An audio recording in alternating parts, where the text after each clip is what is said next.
about the area you are in by entering the relevant number on your device and pressing the play button. For further information about how to use this device, simply press the Help button.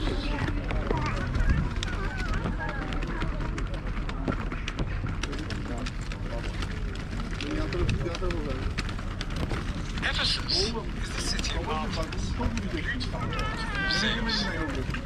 Ephesus, a cosmopolitan centre of different cultures and beliefs, was one of the most important port cities in antiquity. However, in the present day, the city is 9 kilometers away from the sea, as alluvium brought by the Curetes River has filled the port. The location of the city has changed many times due to both physical conditions and religious factors, as well as for reasons of defence. And it was rebuilt in the Hellenistic period in its current location, in line with more contemporary urban planning. Most of the monumental structures you will see here today, from marble streets to Agora, from libraries to houses built in luxurious style, are all from the Hellenistic and Roman periods. The archaeological site open to visitors today is only a small part of the ancient city. The Roman period was the golden age of the city. Ephesus was the supreme metropolis of Asia during this period, with a population of over 200,000. The city had an important role because of its commercial, political, educational and cultural attributes. The Temple of Artemis, one of the 7 wonders of the world, attracts a great number of visitors today, as it always has done. Home to one of the 7 Asian churches referred to in the Bible, Ephesus was an important location for the spread of Christianity, and was also the origin of the Virgin Mary and John the Baptist.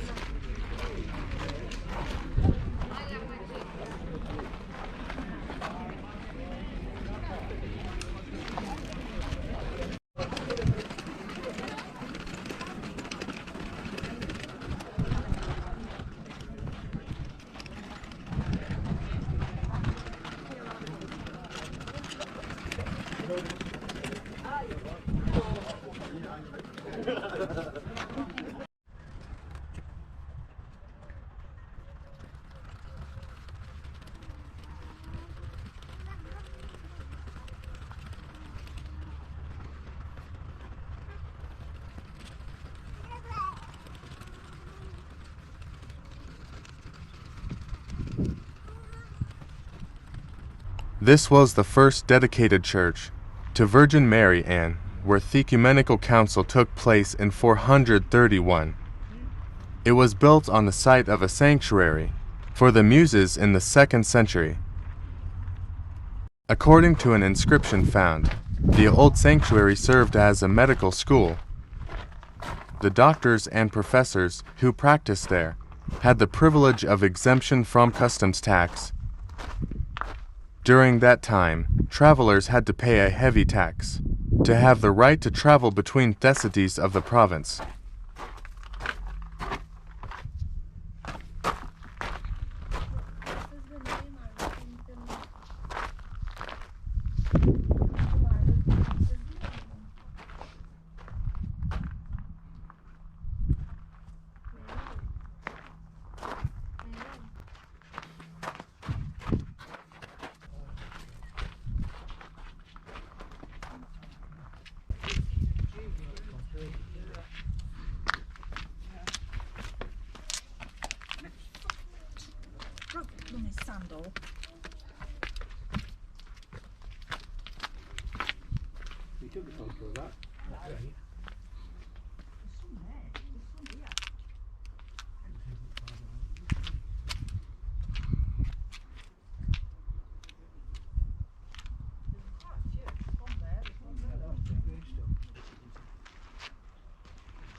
The church is an edifice of basilica design with 3 naves. On the western side, the building was preceded by a vast atrium with column porticos, a pavement of marble slabs, and a baptistry.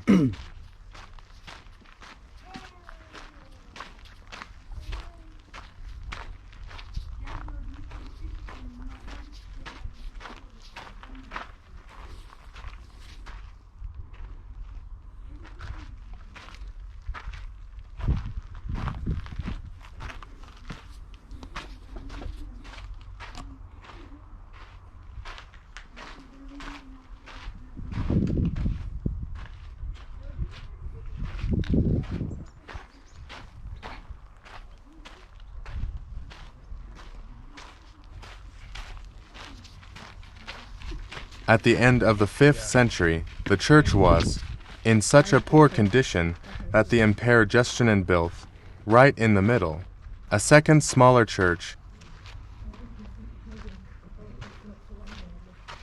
An apse was added in the chief nave, which transformed the basilica in a church in the 4th century.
Sorts. It is believed training for the theatre was given here.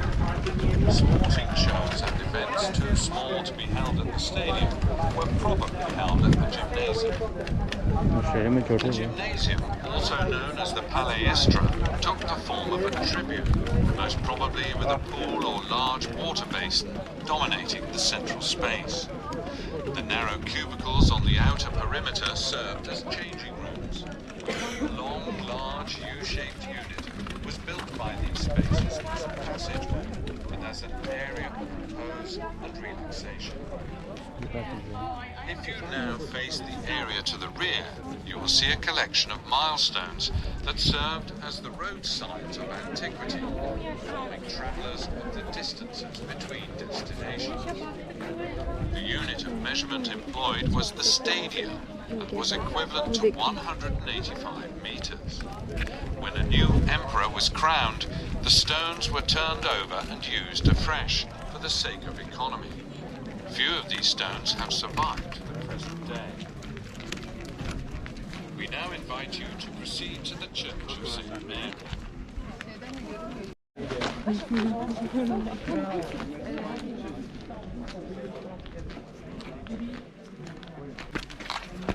The Grand Theatre was built on the slope of Maupine, facing the Arcadian way that linked the theatre to the harbor. As the harbor was the entrance of the city, the first construction seen by the travelers coming from the sea was the theatre.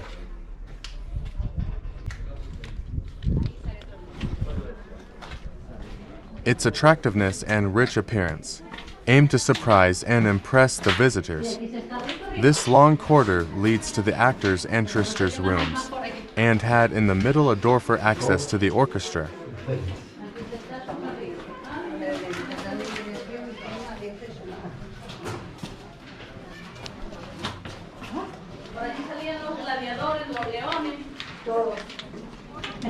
With its seating capacity of 24,000, it is the largest theater of Asia Minor.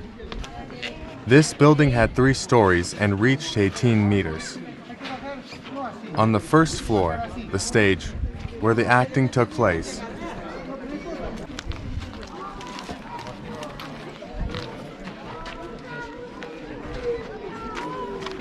The first rows, reserved for the high-ranking citizens of the city, had marble backs.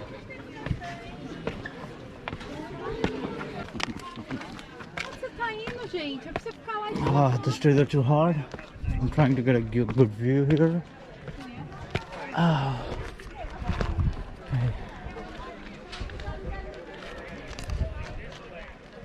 The first theater dates probably back to the Hellenistic period and was rebuilt by the Emperor Claudius. This building took 70 years to complete due to modifications necessary at that time.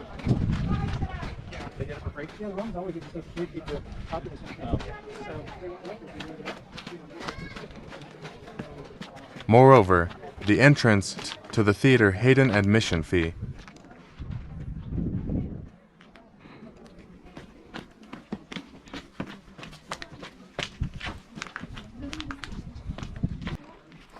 The Agora was beautified with a number of temples, monuments and statues, especially during the Roman imperial era. A water clock and sundial stood in the center of the square, in much the same way town squares today have a clock. The sundial unearthed during excavations in the Agora is now on display in the Ephesus Museum.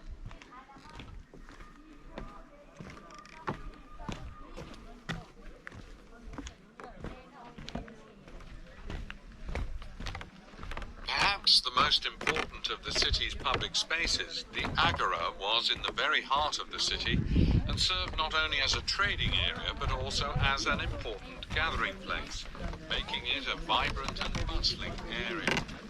Various shows and spectacles, sporting competitions and entertainments were held here, as well as in the stadium and the theatre.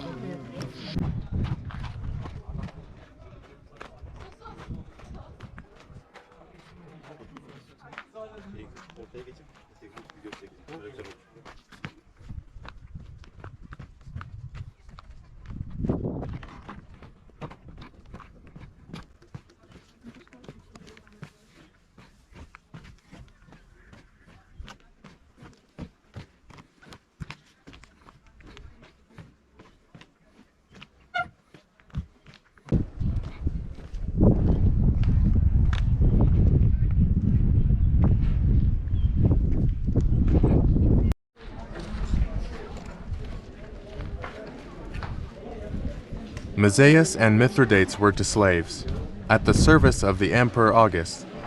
After being freed, they built this door to prove their devotion to the imperial family.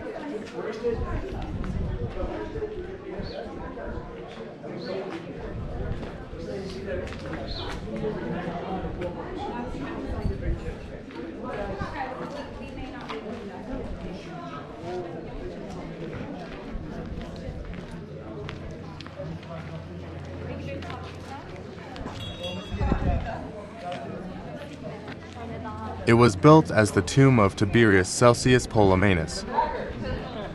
The building itself, on 2 floors, separated by a wooden balcony, was used as a library where manuscripts and rolls of parchments placed in the niches were kept. It was decorated with Corinthian columns, behind which are 3 doors, the middle one being biggest and the highest. Between the doors, in the niches, are the statues symbolizing wisdom, fortune, science, and virtue. The 2-story facade reflects all the architectural characteristics of the period of the Emperor Aegean. In 262 AD, during the Goths' invasion, the Celsius Library was set on fire, but the facade was rescued.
Böyle bakmak bedava.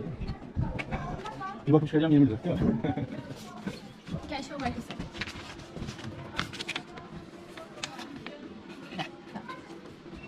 Okay, this is.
Si quiero correr, ya estoy con rojo.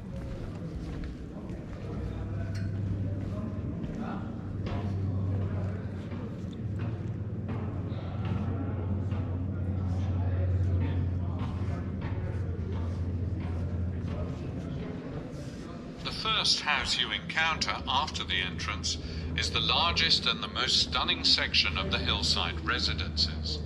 This house belonged to the family of Flavius Aptus, high priest of Dionysus, and is of great significance as it is the only house in which the owner's name has been inscribed. The same name can be seen in many inscriptions throughout Ephesus. A closer examination reveals the remains of the shops and the baths. Like many of the other hillside dwellings, this two-story structure is comprised of living quarters surrounding an open quad. Although much of the ground floor has been preserved, very little remains of the second floor. This particular residence differs slightly from the others in that it consists of living spaces built around two courtyards, a hall and a basilica, in which religious ceremonies were performed. The basilica was also a place to welcome guests. The lower portions of the walls are of marble, with the upper sections featuring decorative artwork. In ancient times, a pool would have existed in the center of the complex. We would kindly ask you to walk carefully in order not to damage the exhibit.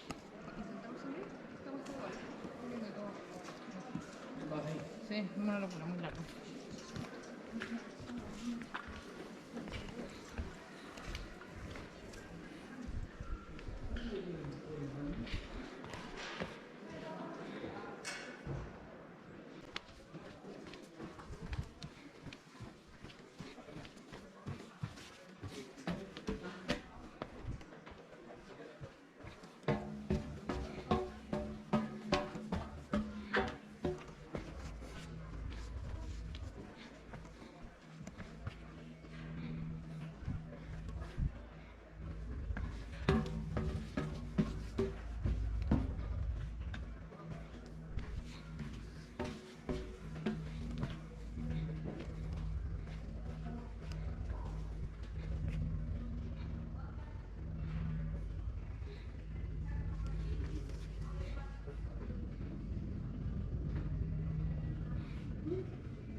When the Emperor Hadrian came to Ephesus in 128 AD, he gave back to the city its title of Neocore it had received when the temple of Zeus Olympus was dedicated to the Emperor Domitian and was lost after his death. To regain that honor, the Ephesians built a large temple to the east of the city, near the city walls, and called it Olympian. Because of that beautiful marble reliefs that you're looking on the walls of the building. 2 blocks on the left, 2 blocks on the right. The section between the Domitian Square and the Celsius Library was called the Curetes Street. The Curetes, a religious brotherhood, were serving the Artemision and once a year had a procession from the Prytaneum to reach Ortigi near Kisadasi to celebrate in a dramatic way the birth of goddess Artemis.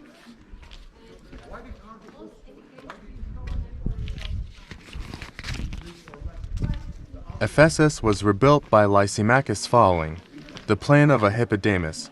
Streets cut at right angles in a large artery. But for this street, he kept the original line. The Curetes Street was bordered by a stoa, covered by a wooden roof under which existed house and shops. The pavement of the sidewalks was made of mosaic, and the street itself was reserved for horses and carts. This fountain was dedicated to Emperor Trajan. The 2 pools were included in between the 3 sides on a 2-story monumental facade. In between the pillars stood the statues of Dionysus, of Satyr, of Aphrodite, and members of imperial family. All the well-protected trade routes of Anatolia led to Ephesus. All sort of finished products could be found as well as a choice of material. Ephesus was linked by sea to all harbors of the Mediterranean, particularly to Rome and Egypt.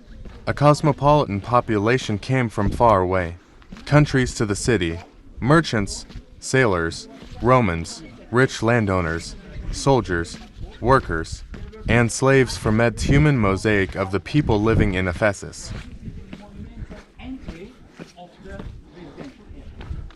Can you said you are a medical doctor? On the left-hand side, let me introduce you an important medical doctor of Ephesus, known as medical doctor Alexandros. Son of Alexandros.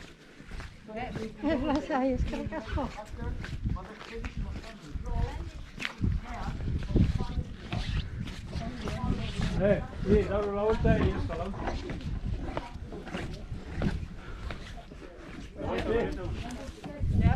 Venga, sí, de cualquier manera. Dale.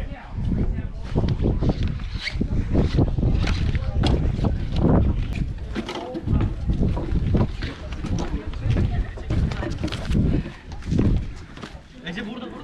Burada çeksenize bir. Şu kapıda.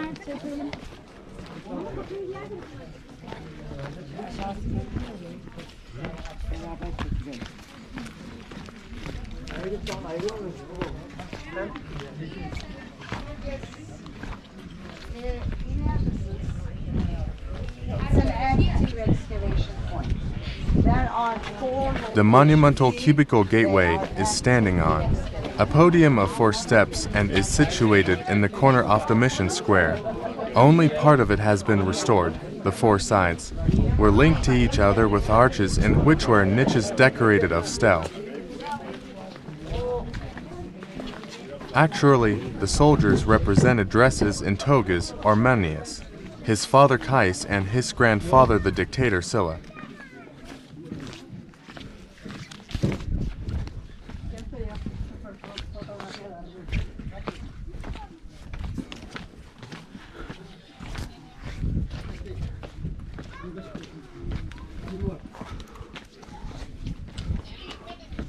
Ay gitmedim. Nereye gideceğim? Cuma hemen döndüm bir başladım.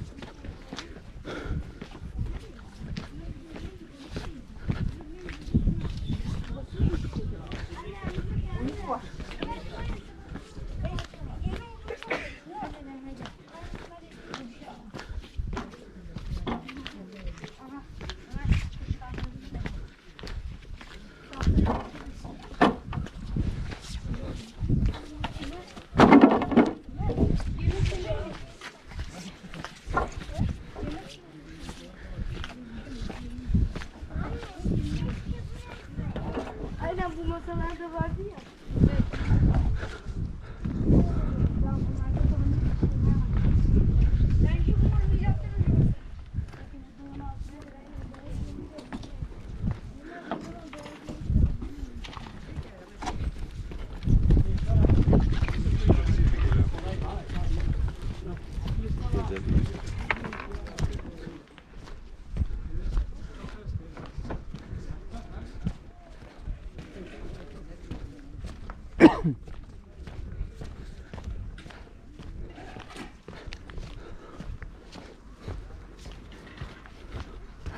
It has the shape of a theater, which is why it is also called the Little Theater.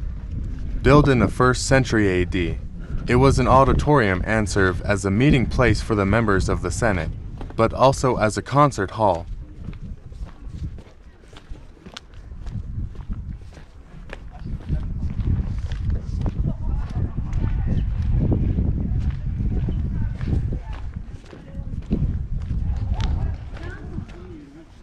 The city was administrated by 2 councils, the council chamber and the popular chamber.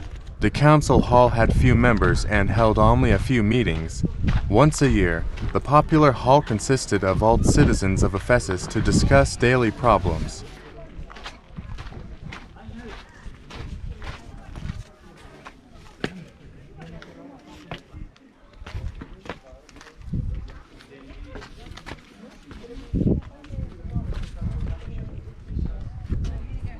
Troppo, troppo in alto, mi più in giù.